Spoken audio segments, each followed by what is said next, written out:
찬송과 존귀 영광과 능력 영원토록 계신 주께 각 나라 족속 백성과 방언 주 앞에 경배하세 찬송과 존귀 영광과 능력 영원토록 계신 주께 각 나라 족속 백성과 방언 주 앞에 경배하네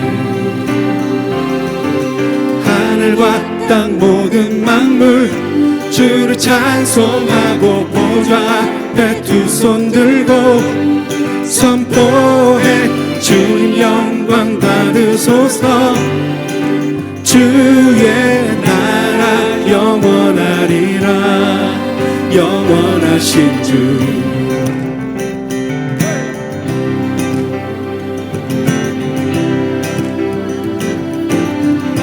찬송과 존귀 찬송과 존귀 영광과 능력 영원토록 계신 주께 각 나라 족속 백성과 방언 주 앞에 경배하네 찬송과 존귀 영광과 능력 영원토록 계신 주께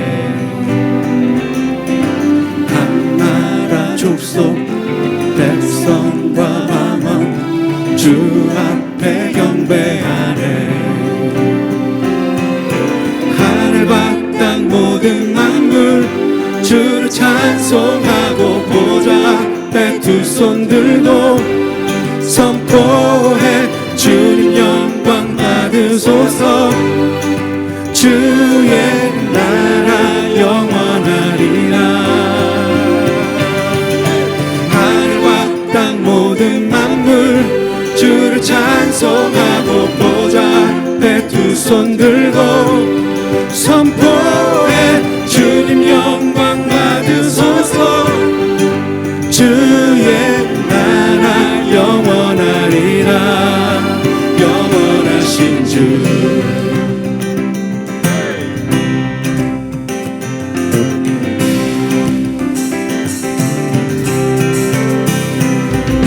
찬송과 존귀 영광과 능력 영원토록 계신 주께 각 나라 족속 백성과 방언 주 앞에 경배하네 하늘과 땅 모든 만물 주를 찬송하고 보좌 앞에 두 손 들고 선포해 주님 영광 받으소서 주의 나라 영원하리라 하늘과 땅 모든 만물 주를 찬송하고 보좌 앞에 두 손 들고 선포해 주님 영광 받으소서 주의 나라 영원하리라 영원하신 주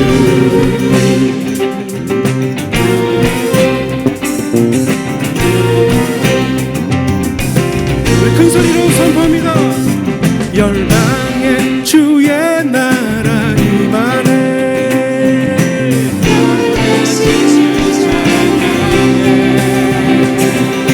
무엇과도 비교할 수 없네 영원하신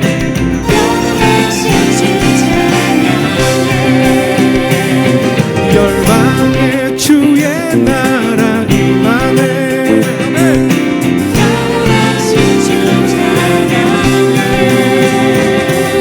무엇과도 비교할 수 없네 영원하신 주 찬양해 하늘과 땅 모든 만물 주를 찬송하고 보좌 앞에 두 손 들고 선포해 주님 영광 받으소서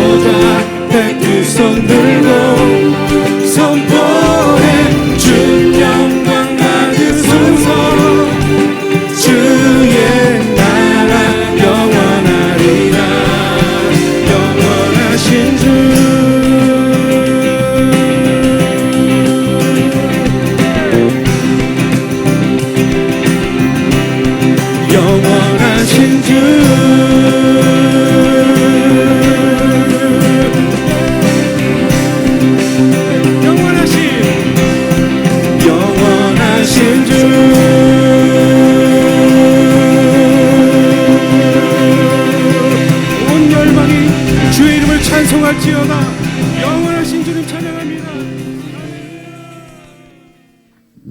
오늘 말씀은 제목이 이렇습니다. 내려놓으면 전진할 수 있다 하는 겁니다. 내려놓으면 전진할 수 있다. 창세기 41장 50절 51절 두 절입니다. 같이 읽겠습니다. 흉년이 들기 전에 요셉에게 두 아들이 나되 곧 온의 제사장 보디베라의 딸 아스낫이 그에게서 낳은지라. 요셉이 그의 장남 이름을 므낫세라 하였으니 하나님이 내게 내 모든 고난과 내 아버지 온 집의 일을 잊어버리게 하셨다 하며. 아멘. 잊어버리게 하셨다, 그렇게 요셉이 고백합니다. 여러분은 인생에서 좋은 일들이 더 많이 기억나십니까? 아니면 안 좋은 일들이 더 기억이 많이 나시는 편입니까? 잠깐 시간 드릴 테니까 눈 감으셔도 괜찮고 주무셔도 괜찮고 생각해 보세요.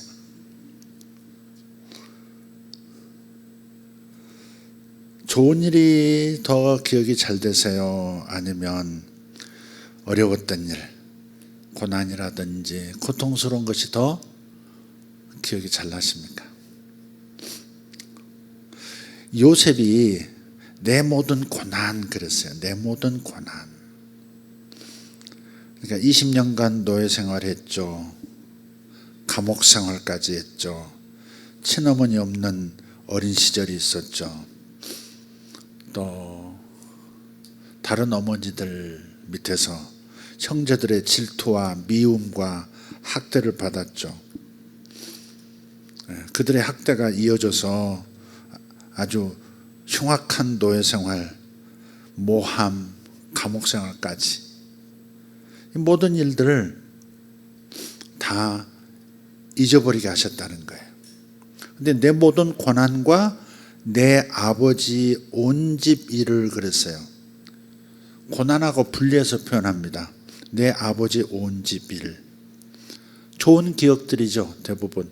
마지막 형들에게 여러 가지 어려움을 겪었던 일 빼고는 어린 시절의 그 형들, 어린 시절의 어머니들, 어린 시절의 아버지의 사랑, 좋은 기억으로 남아있을 거예요. 좋지 않은 기억이라도 아버지의 품 안, 또 어머니의 품 안이라 가족의 그 품 안이라고 하는 것이 얼마나 우리에게 좋은 기억을 남깁니까? 그 모든 고난과 아버지 집에 그 있었던 아름다운 추억들을 다 잊게 하셨다. 그랬어요. 좋았던 일보다 안 좋았던 일들이 더 기억에 오래 남는 편인데 생각나지 않는다가 가능한 것일까 하는 겁니다. 잊어버렸다는 뇌에서 지워졌다 그 말일까요?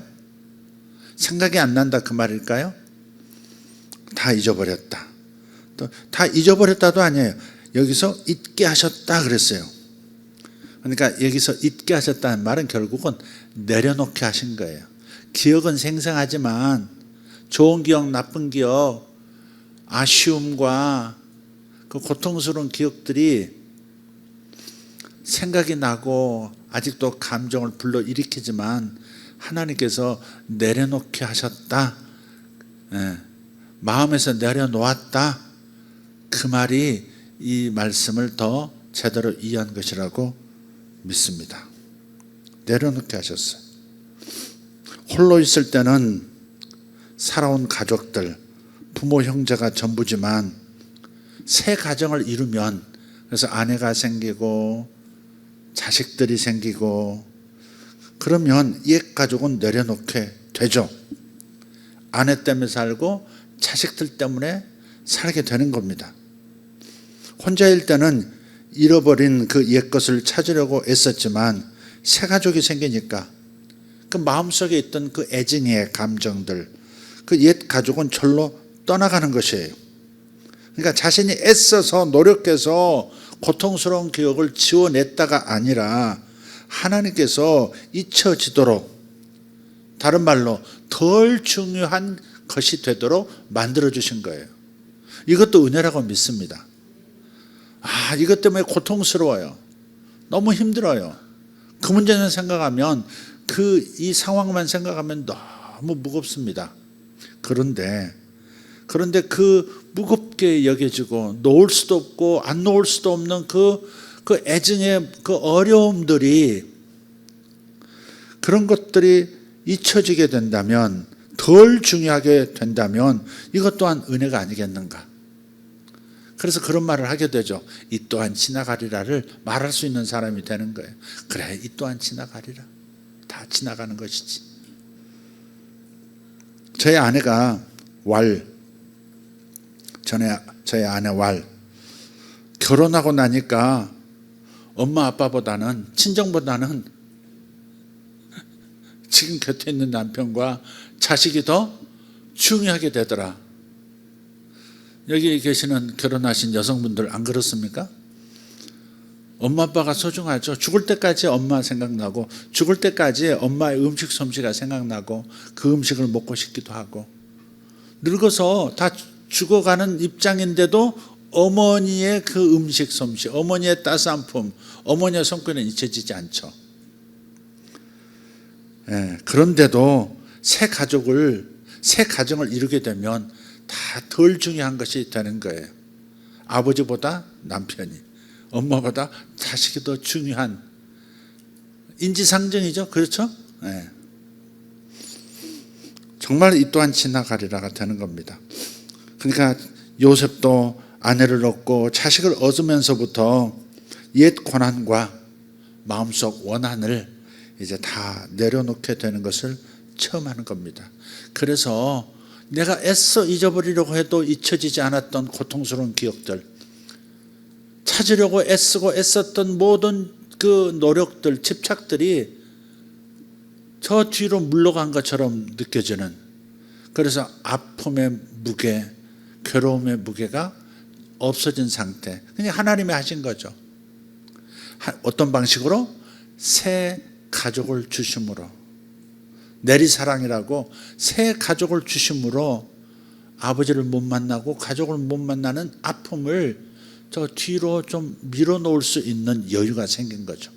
그것이 하나님이 내게 내 모든 고난과 내 아버지 온 집의 일을 잊어버리게 하셨다 하는 이 고백에 담겨 있다고 믿습니다. 잊어버리게 하셨다. 또 잊어버리게 하셨다는 이 말씀 안에는 고통스러운 그 아픔이 있지 않습니까? 형제들의 그 모멸찬, 매몰찬 그 행동들, 표정들 생생하죠. 그렇지만 잊어버리게 하셨다는 이 말씀 안에는 그러한 그 미움과 분노, 이런 것들도 다 내려놓게 하신 것이죠.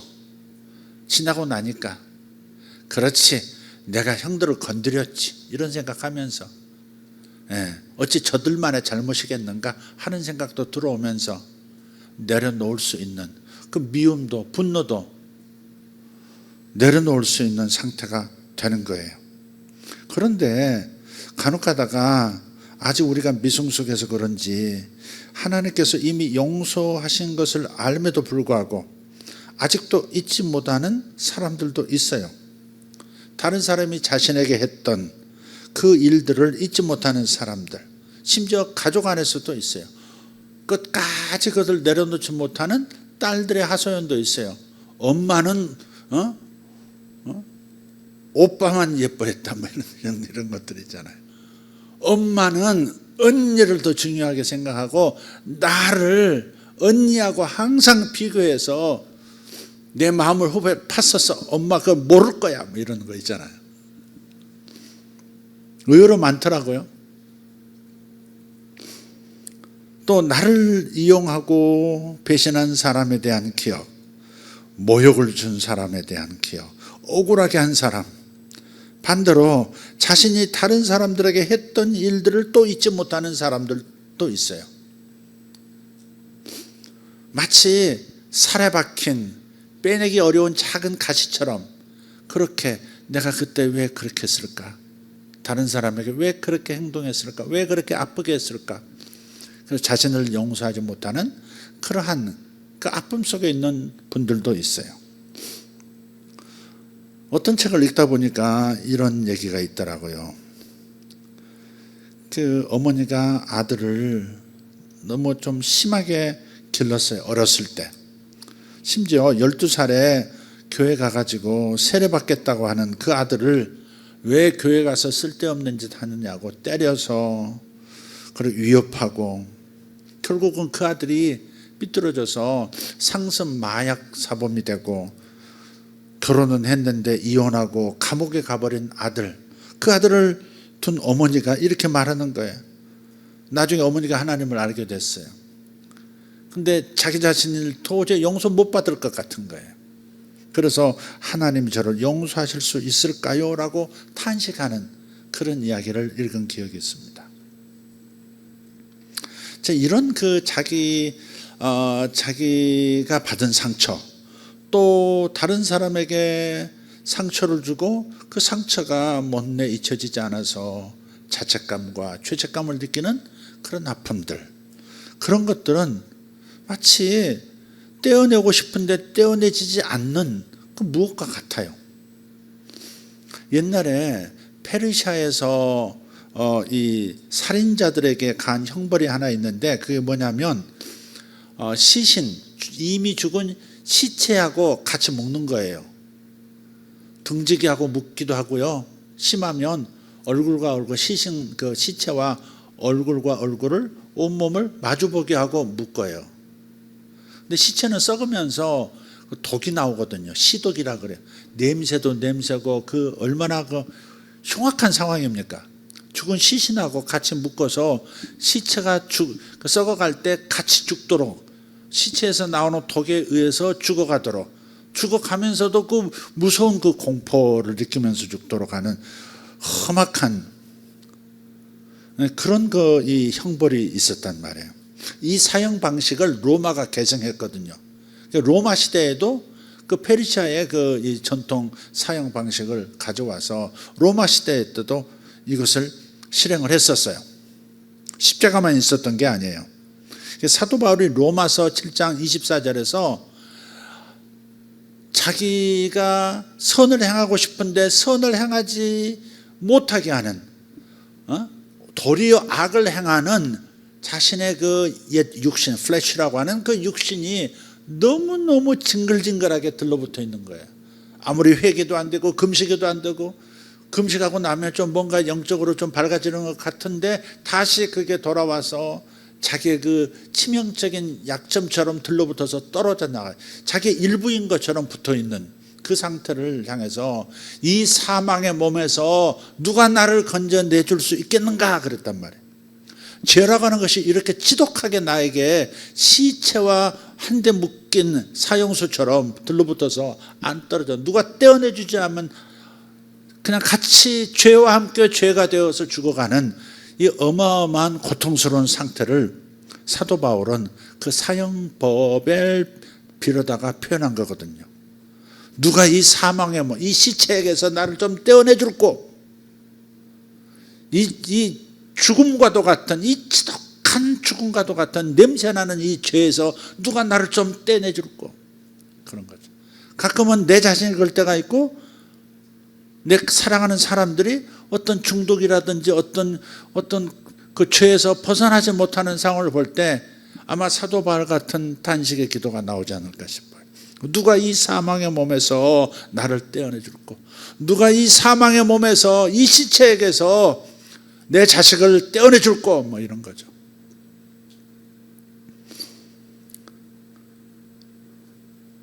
과거에 죽은 것들이 우리에게 꼭 달라붙은 상태로는 절대로 살아갈 수가 없죠. 그래서 죄책감과 이런 정죄감도 있고, 반대로 또 내가 겪은 그 일 때문에 생각만 하면 분이 일어나고, 생각만 하면 괴로움이 되고 원망이 되고 탄식이 되는 이런 상태. 그것은 하나님의 도우심 없이는 단절이 안 된 이런 상태. 그렇지만 우리도 사도 바울처럼 절망스럽지만 내 힘으로 안 되지만 노력해야 되거든요. 노력할 때 그분께서 오셔서 나의 노력의 결과를 안겨주시는 거거든요. 내가 가만히 있고 하나님이 하신다가 아니에요. 이 부분은 떼어내기를 몸부림하는 거죠. 그야말로 우리가 기도도 하고 금식도 하고 뭐 하면서 떼어내려고 애를 쓰는 거죠. 그러나 내 힘으로 안 된다는 사실도 한편으로 의식하고 있어야 되죠. 주님, 당신께서 오셔서 해주셔야 합니다. 닭이 이제 알이 부화할 때 대개 이제 그런 모습이 보여요. 이제 병아리가 달걀 안에서 이렇게 이제 병아리가 됐어요. 노른자 먹고 흰자 먹고 하면서 이렇게 병아리가 됐어요. 이제 나올 때가 된 거죠. 본능적으로 그 여리디 여린 노란 그 부리로 콕콕 쪄요. 우리가 달걀 껍질 깨는 거 굉장히 쉽죠. 그러나 그 안에서 살아온 여리디 여린 병아리의 부리로는 그걸 깰 수가 사실은 없어요. 그렇지만 콕콕콕 나오겠다고 살겠다고 다른 세상 보겠다고 쪼는 거죠. 이렇게. 근데 어미닭이 몸으로 진동을 느끼고 소리를 듣죠. 아, 얘는 다 컸구나 내 새끼 하면서 바깥에서 콱콱콱 그래서 쪼개주죠. 그러면 병아리가 다른 세상으로 태어나는 거죠. 그런 것처럼 우리도 몸부림을 해야 되는 거예요. 주님이 역사해 주실 때까지 몸부림하는 게 있어야 돼요. 확실한 믿음을 가지고 병아리처럼 전전긍긍하면서 안 되면 어떡하지 그러면서 이 일이 계속되면 어떡하지 그러면서 두려움 속에서 기도하지 말고 괴로움 속에서 기도하지 말고 그래도 믿음을 가지고 몸부림하는 거지만 하나님께서 내 소리를 들으시고 역사해 주시리라. 나를 깨어 여기서 탈출할 수 있도록 해 주시리라 믿고 그렇게 하는 거죠.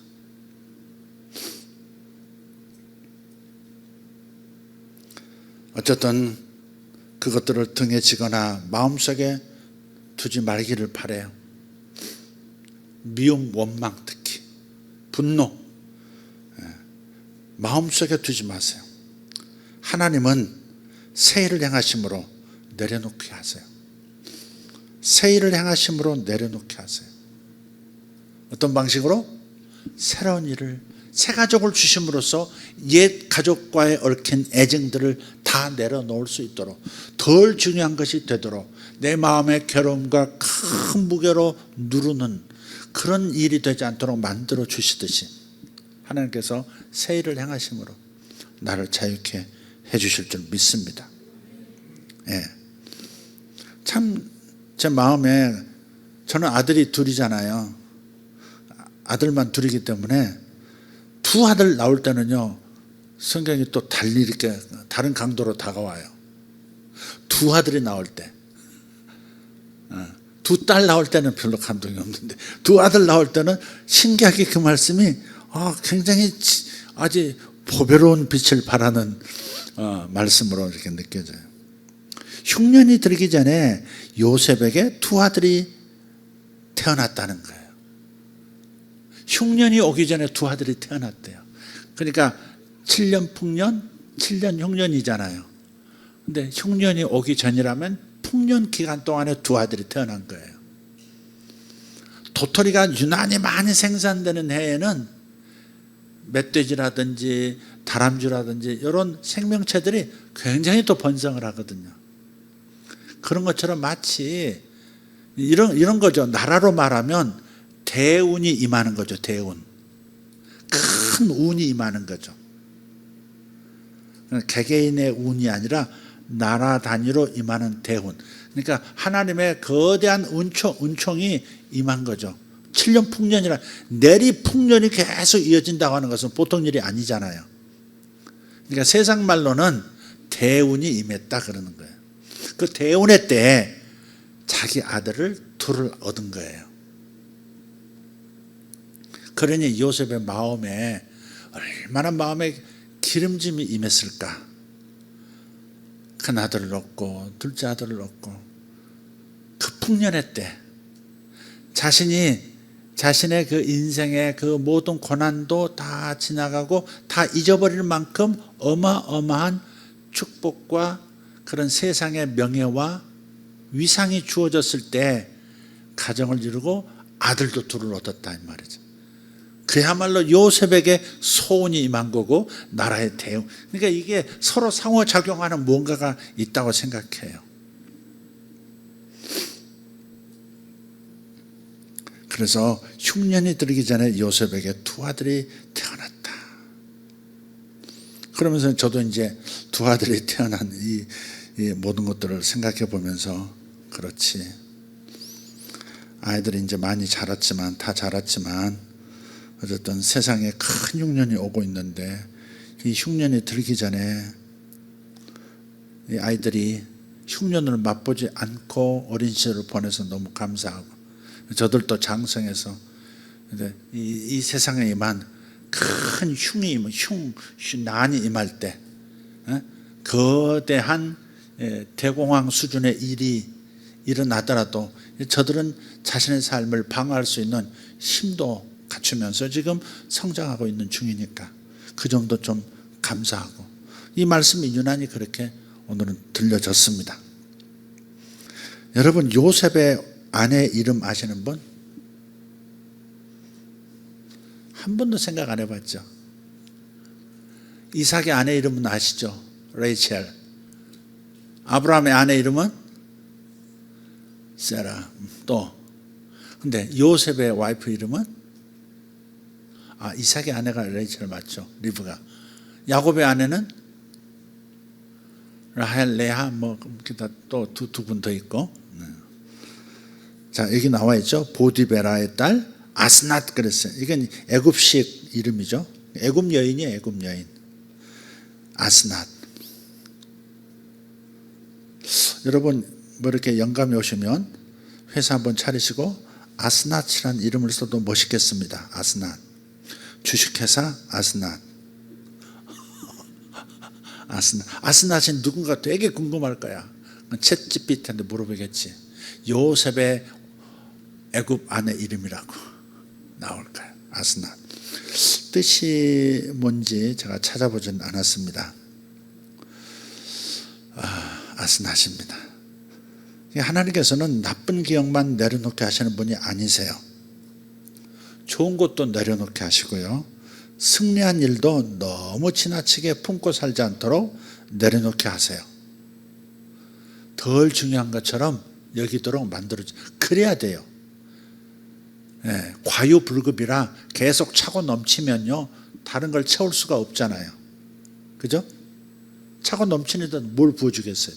더 좋은 걸 어떻게 부어주겠어요? 그러니까 비우는 거죠. 인생은 채웠다가 비웠다가 채웠다 비웠다.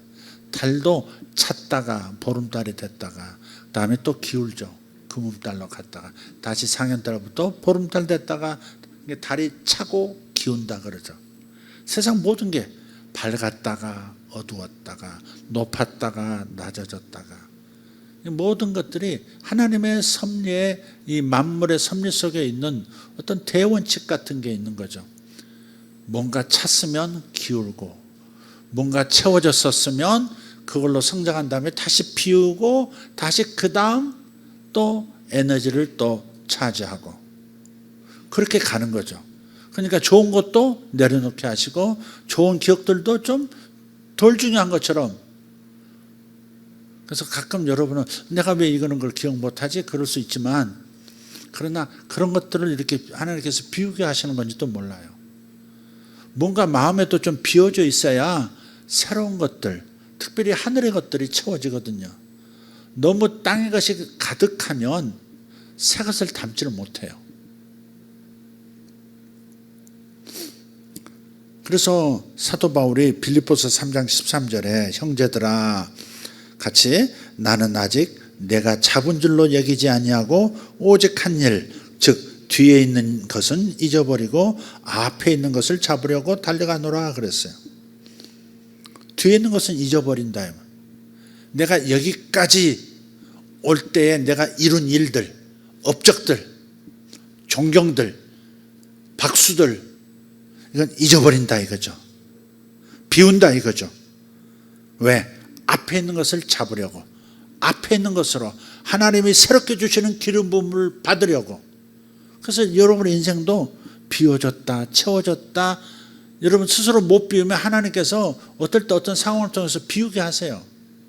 돈도 가져보게 했다가 돈도 비우게 했다가, 누리게도 하셨다가 누리는 것을 내려놓게도 하셨다가. 그런 것들이 더 성장해가는 하나님의 큰 뭐라고 할까, 큰 리듬인 거죠. 우주적 리듬인 거예요. 인생의 리듬이 있는 거예요. 그러니까 생기지 않아야 할 일이 생겼다고 그렇게 난리 피우고 두려워할 일이 아니다, 이 말이죠.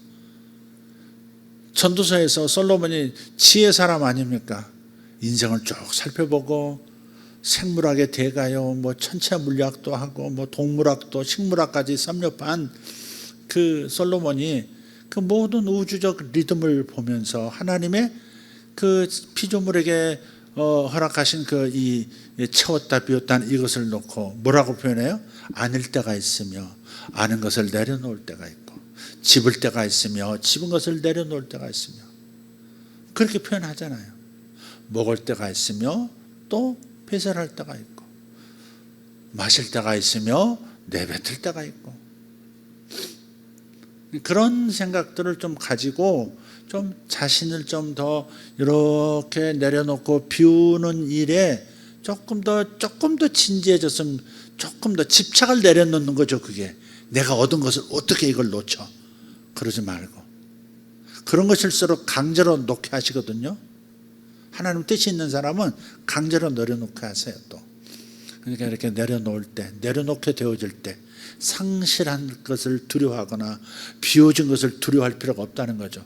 곧 새로운 것을, 새로운 일을 통해서 나를 또 채우고 성장시키실 것이기 때문에. 할렐루야. 네. 그래서 이렇게 말씀이 나왔으니까 이렇게 한번 이런 교훈을 한번 생각해 보기를 바랍니다. 과거로 돌아가는 문을 닫고 인생의 그 최고의 시간을 향해서 나아갈 수 있도록 그렇게 도움을 주는 몇 가지 교훈을 한번 나눠보기를 원해요. 첫째, 희생자로 살기를 거부하세요. 상처 입은 영혼들 안에는 희생자 마음이, 희생자 감정이 있어요. 내가 당했다, 나만 억울하다, 이런 거 있단 말이에요. 그래서 희생자로 살기를 거부해야 합니다. 다른 사람에게 동정받는 것을 구하는 것을 그만두고 해결책을 찾기로 다짐할 때, 그럴 때 치유가 일어나요. 아주 오래전에 받은 상처인데 객관적으로 누가 제3자가 보면 별것도 아닌 걸 가지고 나는 그렇게 큰 거거든요. 그럴 때 어떻게 해요? 그게 이제 내려놓지 않으면 내 잠재의식에서부터 내 현재의식까지 끊임없이 괴롭히고 나를 찌르거든요. 그러니까 어떻게 해야 돼? 희생자 코스프레를 하지 말라는 거예요. 절대 다른 사람에게 동정받는 것을 구하는 태도를 내려놔야 돼요. 내가 이렇게 억울한 일을 겪었어, 내가 이렇게 불쌍했었어, 다른 사람이 알아주기를 바라고 하는 그런 마음도 있단 말이에요. 그래서 가끔 큰 중병을 앓는 분들 앞에서 제가 아주 대놓고 그럴 때가 있어요. 실제로 암으로 죽어가는 분인데 그래도 살고 싶죠. 사람들이 누구나 그렇죠. 어느 날 제가 그분에게 그랬어요. 물었어요. 살고 싶으세요? 아니면 좀 위로를 받고 싶으세요? 내가 오늘 왔는데 저한테서 위로를 받고 싶으세요? 위로의 기도, 위로의 어떤 말씀을 받고 싶은 거예요? 아니면 살고 싶은 거예요? 이렇게 물어요. 그걸 구분해, 영과 혼을 구분해내야 된다. 그래야 저는 살아야 합니다, 살아야 할 이유는 이것입니다 라고 할 때 하나님께서 그 하나된 마음, 두 마음이 아니라 하나된 마음을 분명하게 보여드릴 때 역사하시거든요.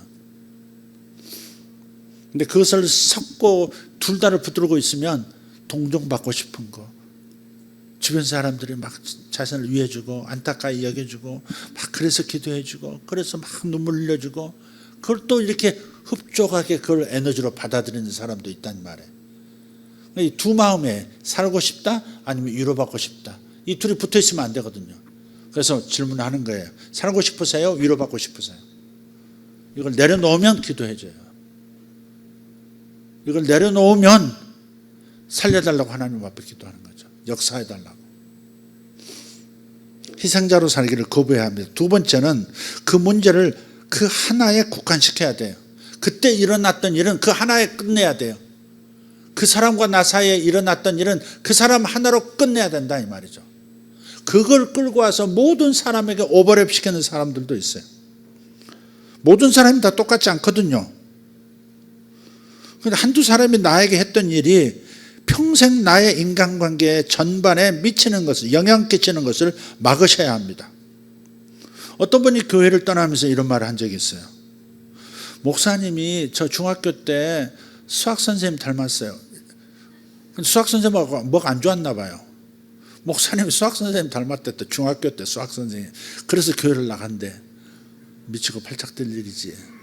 아니 중학교 때 나이가 지금 몇인데 나이가 애가 둘이나 되고 그런 사람이 중학교 때 선생님이 뭐 기분 나빴다고 뭐 선생님한테 어떤 일을 당했는지 뭐 뺨을 맞았는지 뭐 모르지만 목사님이 중학교 때 선생님 닮아가지고 그래서 교회 못 나오겠다고 교회를 나간다.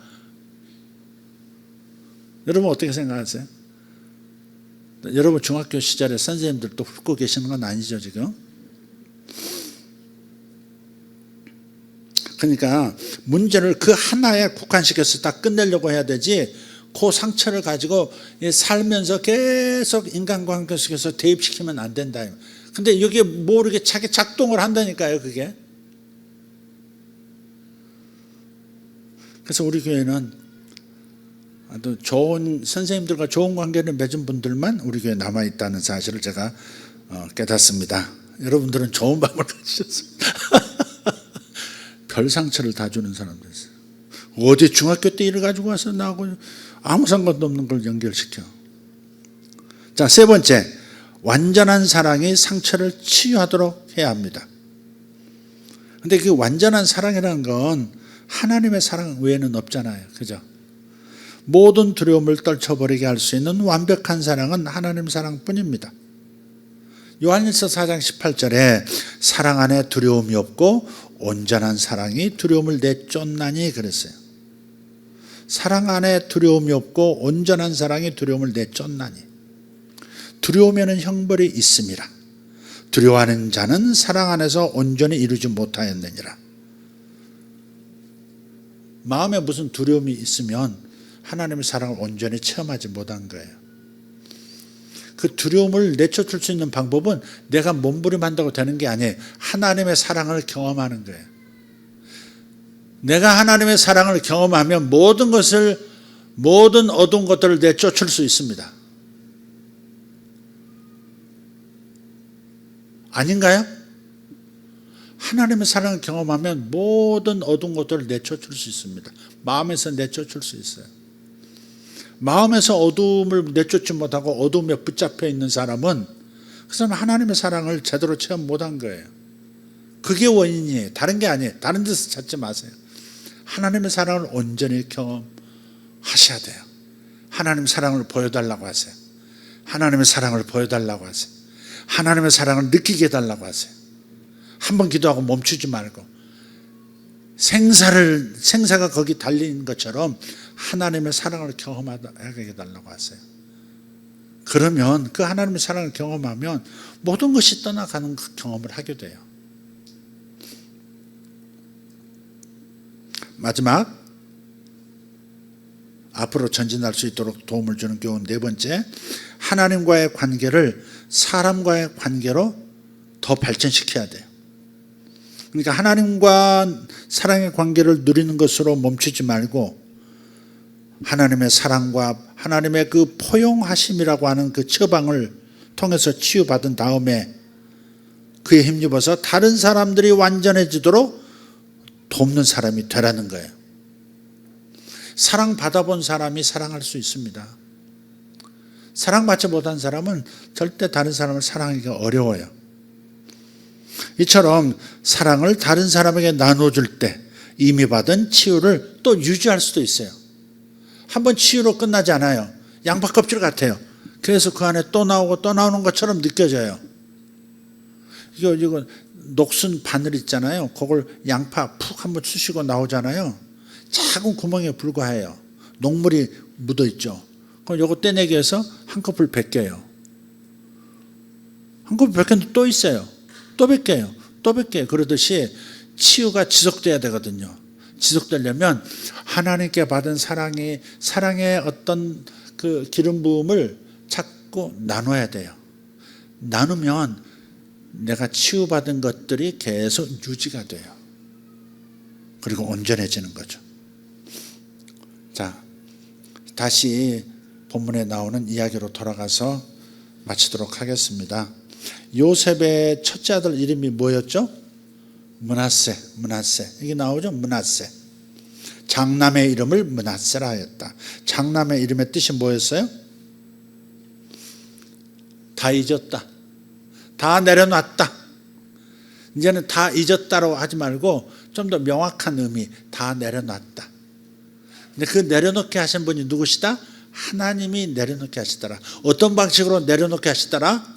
내 인생에 새 일을 행하심으로 옛 일을 내려놓도록 도와주시더라. 그러니까 여러분들이 지금 현재 당면한 문제와 싸우려고 애쓰지 말고 새 일을 붙잡으려고 하셔야 돼요. 하나님의 새로운 축복을 붙들려고 하셔야 돼요. 새로운 기름 부음을 추적하셔야 돼요. 기대를 가지고 하나님께서 내게 내 인생에 새로운 일을 하실 것을 생각하면서 전진해야 돼요. 우리나라를 볼 때 내가 가진 관점에서 굉장히 어두운 시절을 지금 지나가고 있어요. 세상은 지금 굉장히 급격하게 돌아가고 있는데 그 옆에 있는 일본이라고 하는 나라는 여성 총리가 세워졌는데 그냥 트럼프 대통령하고 3박 4일을 오누이처럼 보내더라고요. 옛날 아베 총리가 있을 때 그 장관을 했던 여성이거든요. 근데 그 장관 하기 전에 그 대학 마치고 미국에 가서 미국 어떤 그 의원의 하원인지 상원인지 의원의 보좌관을 했었어요. 그러니까 영어에 능통하죠. 그 다음에 미국 정치를 다 보고 왔거든요. 몸으로 보고 왔고 다 경험하고 왔거든요. 그러니까 미국에서도 너무 좋게 여기고 기대를 하고 있죠. 여성 총리. 아베 이상으로 기대를 하고 있어요. 또 아베를 계승했기 때문에 굉장히 아베스러운 어떤 철학을 가지고 있는 것 같아요. 연설할 때 보니까 트럼프가 막 이렇게 연설한 다음에 그 다음에 내가 존경하고 사랑하는 우리 무슨 총리님 한 말씀 해주시죠 하면서 이렇게 소개하는데 막 저 아주 막 이렇게 여성스럽게 애교 피우듯이 막 이러더라고요. 너무 나대네 그럴 만큼. 그래서 땡큐 이렇게 그 연설한 장소가 그 미국 7함대가 있는 그곳이었던 전부 군인들이 있는 곳에서 땡큐 그런 다음에 영어로는 땡큐 한 다음에 곧바로 일본어로 쫙 말하는데 굉장히 장중한 그런 리더십이 있는 그런 싹 회중을 싹 휘어잡아버리는 그런 거 있더라고요. 뭐 아주 그냥 뭐 이제 살판 났어요. 일본은 미국 세계 최강대국하고 이루 말할 수 없는 이제 밀월 관계로 가는 것 같은데 우리나라는 좀 그렇지 못한 것 같고 그래서 좀 어둡다 하는 느낌을 갖고 있지만 그런 어두움 속에서도 계속 그걸 바라보면서 이거 어떡하지? 이거 정권이 이래가지고 뭐 트럼프하고 계속 저렇게 삐그덕거리고 이거 어떡하지? 경제는 지금 굉장히 위기인데 환율은 그냥 막 1,500까지만 올라가고 더 이상 갈 수도 있는데 통화 스와프도 달러 스와프도 안 됐지 엔화 스와프도 안 해주지 이거 이제 뭐 외환 보이고 이제 딱 떨어지면 거들나면 이제 곧바로 IMF 또 다시 한번 오는 건데 그런 여러 가지 생각이 있음에도 불구하고 이때 그 마음을 또 비워야 되나 보다 저는 그렇게 생각하고요. 근데 마침 오늘 이제 어제군요. 어제 이제 가가지고 서점에서 보는데 잡지는 안 보는데 잡지판을 이렇게 우연히 보는데요. 이런 게 있다. 월간 중앙인데 표지에 뭐 최태원 회장이 이렇게 나오고요. 작은 제목들이 나오는데 이런 항목이 있더라고요. 전재수 해양수산부 장관 부산 비전 해가지고 북극 항로 열리면 글로벌 선박 휴게소 된다. 이런 소제목을 이렇게 띄운 그 잡지 내용이에요.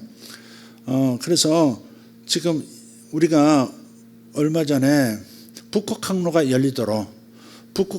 열리면서 한국, 특별히 동해안, 부산, 울산, 포항 이렇게 위쪽으로 이 러시아를 겨냥한 러시아 쪽 북극 항로로 유럽까지 갈 수 있는 그 루트가 열리는 준비를 해야 된다. 그렇게 기도를 했었잖아요. 근데 이게 실제 정부에서 그렇게 움직이고 있는 이 발표가 나니까 또 이게 너무 감사하더라고요. 53페이지였던가? 잠깐만 기다려주세요. 찾았습니다. 유럽까지 운항 10일 단축, 바다의 실크로도 열린다. 해양수산부의 북극항로 개척 마스터 플랜. 새 바닷길 해저 지형과 기상자료 등 데이터 확보 작업 순항 이미 진행하고 있어요.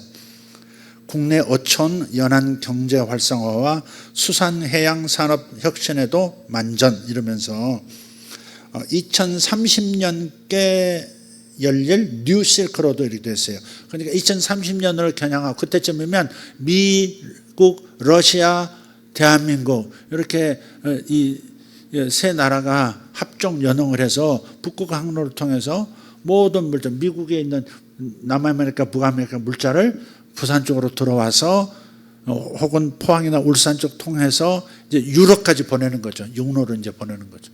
아니면 거기서 기착해서 다시 쭉 타고 러시아 그 알래스카하고 이렇게 러시아하고 붙은 그 베링 해협 통과해서 곧바로 저 네덜란드 뭐 덴마크 그런 쪽으로 가버리는 거죠.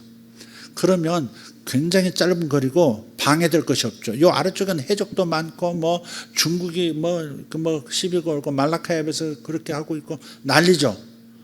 비용도 더 많이 들고 또 방해도 많고 굉장히 많은데 북극 항로가 열리면 굉장히 달라지는 거죠. 근데 기도했던 그 내용이 이미 진행이 지금 시작을 했고 2030년 정도를 겨냥하고 지금 준비하고 있다는 얘기를 들으니까 또 할렐루야 하나님께 감사하게 됩니다. 기도 계속해 주시길 바랍니다. 우리 주보 뒤편에 지금도 나오고 있지 않나요? 미국, 한국, 러시아 이렇게 해서 북극 항로에 대한 그 주보 지금 아직 있죠. 제목이 계속 기도해 주시면 감사하겠습니다. 어쨌든 다 잊으면 내려놓으면 하나님께서 역사하시는 것이 있습니다. 내려놓으면 하나님께서 역사하세요. 차남의 이름은 뭐예요? 오늘 본문 차남의 이름은 이름을 에브라임이라 하였으니 창세기 41장 52절 차남의 이름을 에브라임이라 하였으니 하나님이 나를 내가 수고한 땅에서 번성하게 창성하게 하셨다 함이었더라. 그러니까 비우는 거예요. 내려놓는 거예요. 므낫세 내려놓으면 비우면 그러면 어때요? 새로 것으로 채워주시는 그 이름 안에 모든 게 있는 거죠. 이게 이름 안에 두 아들의 그 이 출생과 이름 속에 그 어떤 그 앞으로 닥칠 어떤 그 어떤 하나님의 역사심에 대한 예고가 다 담겨 있는 거죠. 예언적 이름인 거죠. 이게 므낫세 하면 에브라임 할 수 있다. 여러분 마음 내려놓는 므낫세가 있기를 바라요. 안 되는 것을 계속 붙드는 것으로 능사를 삼으시면 안 돼요. 강청하는 기도를 해야 된다. 될 때까지 끝까지 하나님 바짓가랑에 붙들 거야. 그런다고 될 일이 아니고 좀 이 상황에서 내가 내려놓는 것이 중요한 순간일 수 있겠다. 이거 생각 한번 해보시라고요. 계속 기도로 막 씨름하기 전에 한번 해보시라고요. 바울은 기억하지 않는 쪽을 의식적으로 선택했어요. 뒤에 있는 것은 잊어버리고 이러잖아요.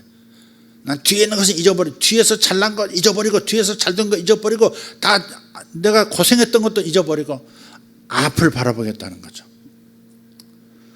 그렇기 때문에 우리도 할 수 있습니다. 그렇게 하기 너무 힘들어요. 근데 예수님은 모든 것이 가능하다 그렇게 하셨지 쉽다고 하시진 않으셨어요. 예수님은 무엇이든지 가능하다 그러셨어요. 그러나 쉽다 그렇게 말씀하신 적은 없다 이 말이에요. 마가복음 9장 23절에 그렇게 말씀하셨어요. 두려워하지 말라. 그러나 내가 수치를 당하지 아니하리라. 놀라지 말라. 내가 부끄러움을 보지 아니하리라. 내가 젊었을 때 수치를 잊겠고 과부 때 지옥을 다시 기억함이 없으리라. 이사야 54장 4절입니다. 예수님은 모든 것이 가능하다고 하셨지만 쉽다고 하신 적은 없어요. 그렇지만 하나님이 주시는 모든 명령에는 이것을 행할 수 있는 힘이 함께 들어있다는 것도 생각하셔야 합니다. 하나님이 가능하다 말씀하신 것에는 가능하니까 해봐 단순하게 이런 말씀이 아니라 가능하다라고 하는 그 말씀 안에 할 수 있는 능력이 들어있는 거예요. 하나님의 모든 말씀에는 그 말씀을 이룰 능력이 함께 들어있는 거예요. 그래서 여러분이 소리내서 성경을 읽을 때 묵상할 때 여러분에게 뭔가가 일어나는 거예요. 어떤 영상을 보니까 나폴레옹 힐이라고 하는 유명한 그 성공 철학자죠, 미국에. 아마 그쪽 자기개발서의 아마 대부 같은 분이에요. 나폴레옹 힐 유명하죠. 그분에 대한 영상이 있던데 누가 만들었는지 조금 신뢰는 그렇게 가지는 않는데 시편 112편을 읽으면 빚이 사라진대. 3일 만에 빚이 사라진 보고도 있고, 그 다음에 갑자기 어떤 직장에 2배 월급을 주는 직장으로 연결된 경우도 보고가 되고, 갑자기 부와 재물이 들어오는 역사도 있고, 모든 난제들이 해결하는. 믿지야 본전이지. 시편 112편만 그러겠어요? 다른 모든 말씀이 그래요. 특별히 시편을 계속 소리내서 읽으시면 뭔가 변화가 일어날 거예요. 왜?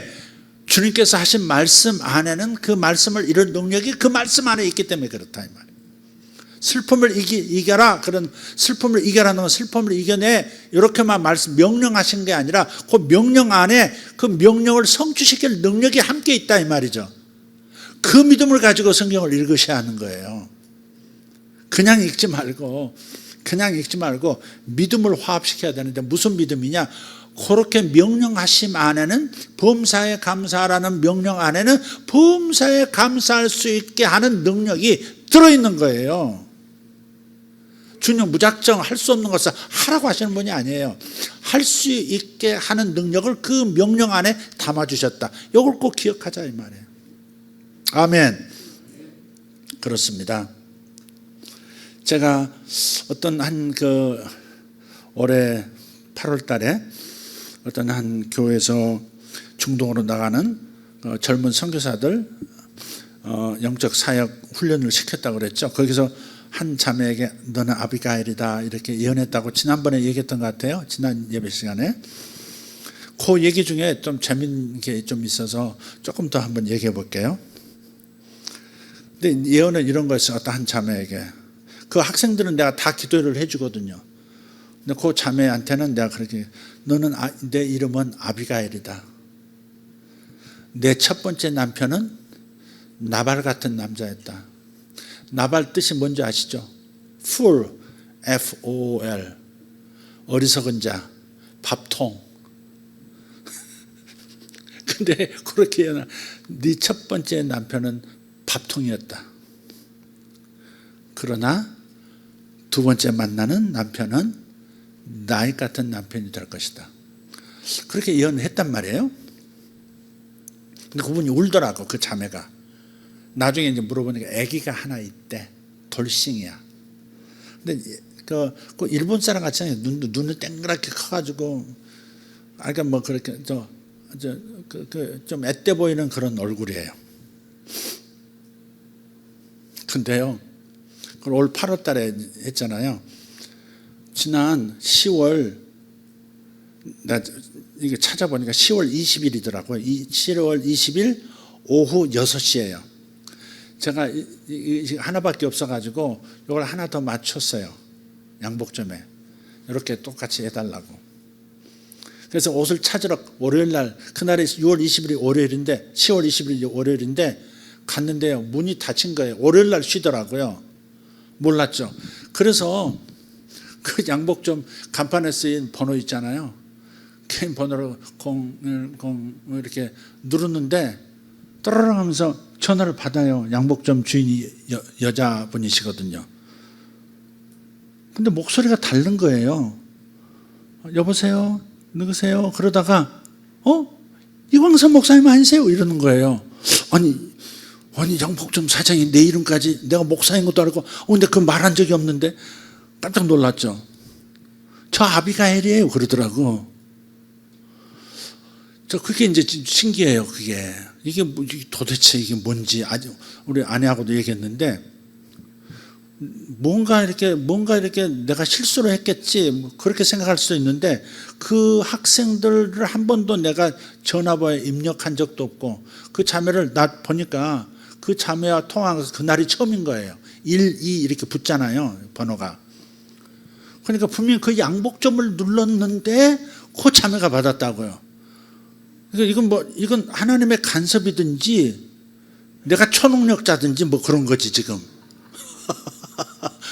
분명히 양복점 그 번호 보고 눌렀는데 그 아비가일 자매가 몇 개월 전에 만난 아비가일 자매가 전화를 받고 목사님 그렇지 않아도 제가 다윗을 만났어요. 근데 어렴풋이 생각이 나더라고요. 그게 보통 그 내용이 아니잖아요. 제가 다윗을 만났대. 그래서 두 사람이 지금 이제 필리핀에서 사업을 지금 하고 있는데 언제 돌아오면 먼저 목사님께 인사 간다고 지금 둘이 그렇게 약속을 했다고. 그래서 오늘 사실 점심 대접하겠다고 좀 일찍 왔어요 또. 그래서 오늘 점심을 했는데 아무리 그분들한테도 얘기했어요. 그 두 사람이 잘 만났더라고요. 남자가 정말 자상하고 참 좋더라고요. 저런 남자면 정말 괜찮다. 내가 기도를 그렇게 했는데 또 이렇게 너무 흥분해가지고 이상한 놈을 다윗으로 착각하고 또 이상한 놈 만나지 않았나 염려에 염려가 막 또 일어나가지고 그 놈을 어떻게 둘을 또 갈라놓지 이러면서 나갔거든요. 오늘 책임감 때문에 오늘 만난 거예요. 보통 안 만나거든요. 제가 책임감 때문에 간 거예요. 나쁜 놈이면 드러내서 싹 잘라버려야지. 그래서 갔는데 너무 맞고요. 비슷한 과정을 좀 겪은 것 같아요. 어쨌든 너무 잘 만났고 그 두 사람 이제 거기도 아들만 둘인 형제인데 그 두 사람 첫째 형님도 선교하러 인도네시아로 막 갔고 본인도 비즈니스 선교를 하려고 그렇게 필리핀으로 이렇게 가서 제가업을 이제 시작하고 있는 그런 형제였어요. 근데 그게 도대체 어떻게 그러니까 만났어야 하는 사람인 거죠. 그렇게 맘먹고도 있었는데 준비하고 있었는데 제가 번호를 눌렀는데 어떻게 그래서 그 시간이에요. 딱 그 시간. 오늘 다시 한번 내가 쭉 다시 한번 확인하면서 최종적으로 발견했어요. 10월 20일 오후 6시 30 몇 분 이렇게 돼 있더라고요. 그게 처음 통화한 거예요. 처음 통화를 그 자매한테 내가 했다니까. 양복점이라고 해서. 여러분 어떻게 생각하세요? 이게 뭐 다른 어떤 실수라든지 우연히 깃들인 것 같아요. 어때요? 예, 끝나고 좀 자세히 얘기해 주십시오. 여러분이 생각하시는 내가 너무 이렇게 너무 황홀한 초자연적인 일을 경험했네. 너무 이렇게 빠지면 안 되니까 제가 실수하는 것 같으면 저한테 얘기해 주시면 되겠습니다. 너무 재밌습니다. 근데 제가 왜 얘기를 꺼냈냐면 너의 첫 남편은 나발이었다, 밥통이었다. 그렇게 얘기하는 그 자매를 치유하는 거거든.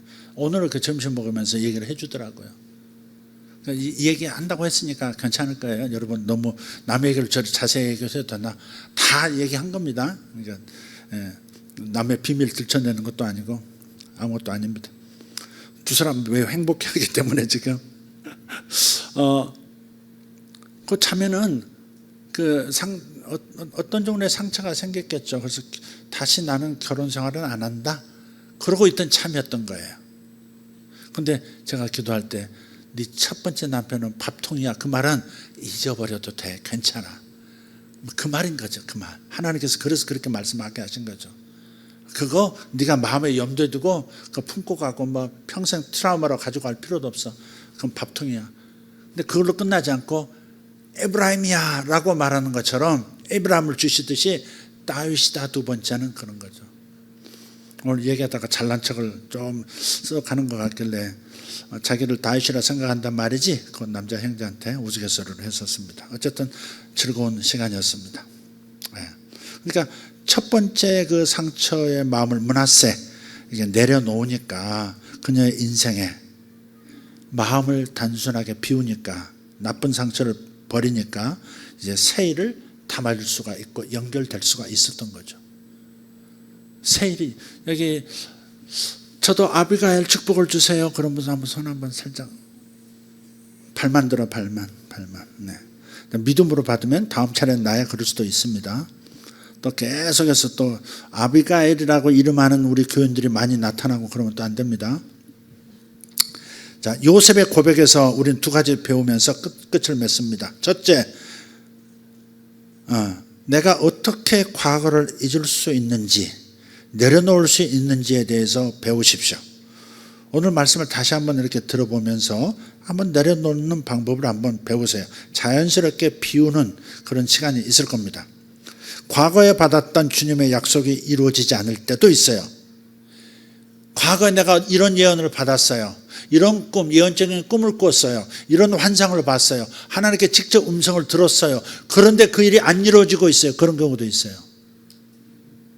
그럴 때 분명히 주님이 내게 말씀하신 것이 확실한데 그 확실한 그것조차 내려놓을 필요가 있다는 겁니다. 저도 하나님이 보여주신 것이 분명히 있어요. 나라에 대해서 보여주신 것이 있어요. 대부분이 이루어졌어요. 마지막 끝자락이 이루어지지 않아서 모든 것이 뒤틀린 것처럼 느껴지는 괴로움을 여러분께 말씀드리는 것도 있죠. 그래서 저도 내려놓는 중이에요. 내려놓으면 그분이 다시 뭔가를 조성하신다라고 하는 것을 또 한편에는 또 여지껏 경험으로 알고는 있어요. 그렇지만 내가 내려놔야 되겠다. 내가 괴로워서는 안 되겠다. 내가 하나님께 쏘갔다. 아니면 내가 잘못 들었다. 이런 자책감이라든지 그런 괴로움도 다 내려놔야 되겠다. 그렇지만 있는 척, 잊어버리는 척, 내려놓는 척만 해서는 안 됩니다.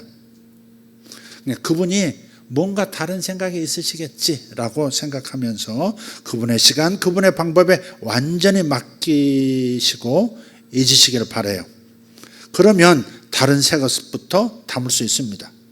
이제야 전진할 수 있다. 내려놔야 전진할 수 있는 거예요.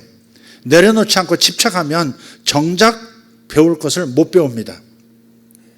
요셉은 분명히 2번이나 꿈을 꿨어요. 형들이 자기 앞에서 절하는 걸 봤단 말이에요. 볕단의 형태로 자기에게 절을 했고 경제적 영역에서 자기에게 절을 한 거죠. 자기한테 굴복을 한 거죠. 볕단이 절을 했으니까. 하늘의 별들이, 형별들이 자기 별, 영롱한 자기 별에 반짝반짝하면서 절을 했어요. 별이 절을 어떻게 하는지 모르겠지만 그러니까 별들이 꿈에서는 불가능한 다 가능하잖아요. 별들이 절을 했어요. 그러니까 요셉이 굉장히 영향력 있는 빛나는 존재가 된다는 것이고 형들보다 훨씬 빛나는 존재가 된다는 것을 꿈에서 분명히 본 거예요. 경제적 영역에서도 형제들이 자신에게 기댈 만큼 자기가 부여진다는 것이고 하늘에서 영향을 끼칠 수 있는 명망을 얻을 수 있는 데서도 형들보다 탁월하다는 것을 분명히 봤단 말이에요. 그런데 이루어지지 않는 거예요. 20년이 지나가는데도 이루어지지 않는 거예요. 30년이 돼가요 이제. 이루어지지 않아요. 그럴 때는 내려놔야 된다고요.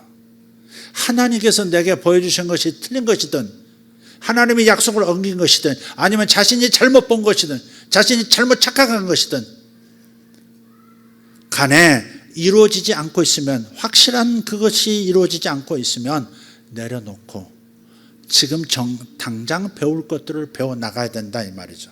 그런 면에서 내려놓을 수 있어야 된다. 이제야 전진할 수 있다. 내려놔야 새 것부터 담을 수 있다 하는 겁니다.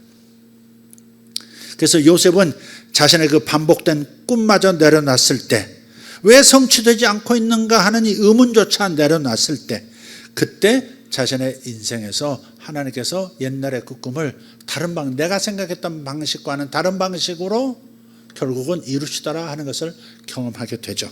자, 2번째 요셉의 고백에서 배울 수 있는 것, 나의 삶의 모든 부분에서 열매를 얻을 수 있도록 도움을 받으라 하는 겁니다. 첫 번째와 연결되는 겁니다. 내려놓으면 오히려 전진할 수 있습니다.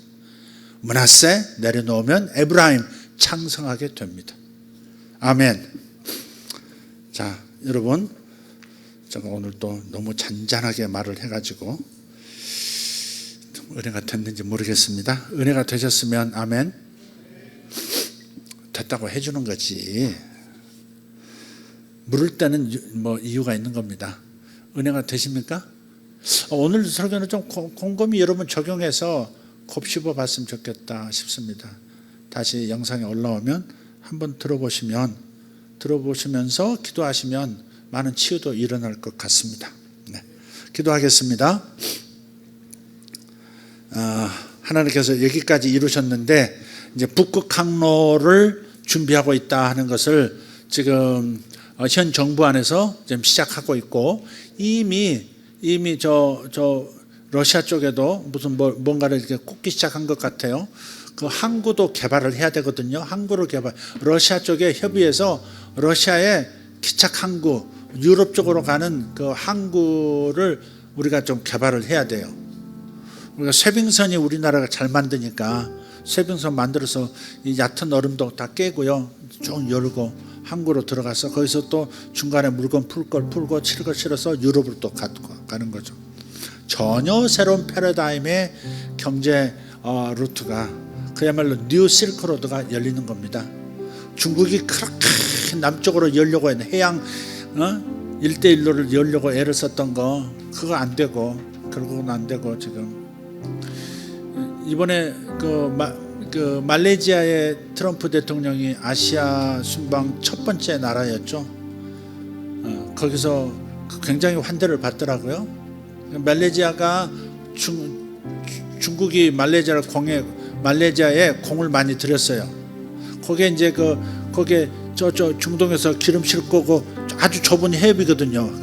말레이시아가 통과하는 게 인도네시아 거리 통과하는 곳인데, 그걸 이제 중국이 이제 차지하고 뭐 중국 군대가 뭐 해군이 주둔한다든지 하면 굉장히 골치 아픈데, 그냥 말레이시아를 끌어안아 버린 거죠. 이제 미국이 이제 가져와 버린 거죠. 그러니까 중국은 되는 게 지금 없는 거예요. 어쨌든 이건 우리나라가 좀 답답하긴 한데, 국제적인 상황을 보면 트럼프가 워낙 잘해주고 있어서 꼭 딱 맡겨가지고 그냥 우리 미래를 위해서 미리 다 뚫어주는 것 같아서 아주 시원합니다. 네. 다 잘 되고 있으니까 북극 항로 잘 개발되도록, 러시아에 한국이 개발한 항구가 만들어질 수 있도록, 조성될 수 있도록. 우리 항구 만드는 거 잘하잖아요. 정종 회장 울산에다가 그냥 그 머리밭, 그 자갈밭에다가 어마어마하게 도치 만들고 그냥 만들어 버렸잖아요. 네? 그러니까 러시아에도 또 세워지도록 이렇게 하나님 앞에 감사하면서, 여기까지 해주신 하나님 앞으로도 계속 이어지도록 해주실 걸 믿습니다 하는 마음으로 기도해 주시면 좋겠습니다. 다 같이 일어납시다. 하나님 감사합니다. 하나님은 좋은 것 위에 더 좋은 것을 주시는 하나님이심을 믿습니다. 내 인생의 최고해는 아직 오지 않았습니다. 오고 있습니다. 내 인생의 가장 좋은 것들은 아직 내 눈앞에 나타나지 않았습니다. 그러나 믿음의 눈으로 봅니다. 한 번도 경험해 보지 못한 좋은 일들을 준비하고 계심을 감사합니다. 세상은, 이 나라는 잠깐 어두울 수도 있겠습니다. 그러나 어둠 속에서도 하나님께서는 대한민국의 G2를 이루시기 위해서 하실 일을 하고 계심을 감사합니다. 준비시키고 계심을 감사합니다. 아버지, 어두운 사람들이라 할지라도 자신도 모르게 성령의 이끌림을 받아서 정책을 결정하고 그 일을 성사시키고 있음에 감사합니다.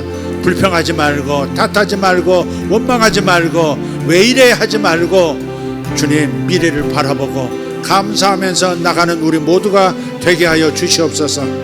잊어야 할 것들을 잊을 수 있도록 도와주시옵소서. 내려놓을 것들 마음에서 내려놓을 수 있도록 주님 역사하여 주시옵소서. 우리가 당신께서 이루실 일을 미리 보면 지금 내가 집착하고 있는 일, 내가 놓지 못하는 일, 내가 용서하지 못하는 그 일, 내가 괴로워하는 그 일이 아무것도 아닌 것으로 드러날 줄 믿습니다. 그렇게 되게 해 주시옵소서. 우리 마음에 역사해 주시옵소서. 생각을 바꿔 주시옵소서. 뇌가 새롭게 될지어다. 뇌가 새롭게 될지어다. 생각에 새로운 생각이 들어갈지어다. 미래를 미리 당겨서 쓸지어다. 미래를 소원할지어다. 할렐루야. 예수님의 이름으로 기도합니다. 주여. 할렐루야. 우리 아버지 감사합니다. 우리 아버지 감사합니다. 믿습니다. 아버지여 믿습니다. 감사합니다. 대한민국의 세일을 행하고 계심을 감사합니다. 아버지 하나님, 미국의 대통령이 아버지 저 경주에 와 있습니다. 주님께서 멋진 이야기를 엮어주시옵소서. 좋은 이야기를 엮어주시옵소서. 주님 감사합니다.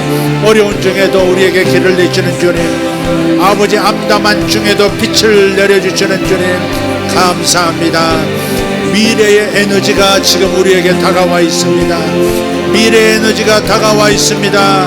미래로부터 오는 아버지 그 좋은 에너지가 아버지 우리 현재에 와 있어 우리의 좌표를 결정하고 우리에게 새 힘을 불어넣고 있습니다. 주의 섭리인 줄 믿습니다. 주님의 역사인 줄 믿습니다. 감사합니다. 감사합니다. 주님 감사합니다. 샤로바리안 바라디 아라바 칼란다라티아 오르다티 알람바시 아라바 칸노로스페스 오시마테 칼라 젠도로 티베르카리아스 아솔만 잔도로 코르데마 샬라카리아스 알라 파파라카리아 토로마소 폴라티 아라바스 아멘 아멘. 알겠습니다. 주님 감사합니다. 감사합니다. 오라파파 칸드로스 파살라드라티 오르고솔라키 Idradiargordabalanzandalatia lasciucato macas Isabate tu carosposa latiarabas Orandondoro cardomasciallo carias Shorororororo tatatata casiamata O sarodalla sciora gallatiarabas Enzradella gendrut catemura casia Amen amen. 감사합니다. 할렐루야 감사합니다. 할렐루야 아버지 감사합니다. 우리에게 하나님 커다란 기름을 부어주시니 감사합니다. 기름을 부어주심을 감사합니다. 한국에 큰 기름을 부어주시니 감사합니다. 아버지 모든 성도들에게 아버지 큰 은총을 베풀어 주심을 감사합니다. 아버지 풍년 가운데 아버지 아들들을 생산했듯이 아버지 흉년 전에 두 아들이 태어났듯이 우리 성도들에게 세상에 임할 흉악한 일 앞서 흉악한 일을 능히 이겨먹을 수 있는 커다란 선물들을 허락해 주시옵고 준비시켜 주실 줄 믿습니다. 주님 준비시키실 것을 감사합니다. 므낫세와 에브라임을 주시는 것을 감사합니다. 흉년 전에 므낫세와 에브라임 두 아들을 주시는 것을 감사합니다. 오라가티오 마카리아 소로발라디아나마스 아멘 아멘 아멘 올로고리다 벨레 샤라간마 암바라시아로볼로데 카란데로 코로아세모 인드라디알라 건너로 스파살라디엔나라가스 아멘 아멘. 주여 감사합니다. 아멘. 주여 감사합니다. 주여 감사합니다. 주여 감사합니다.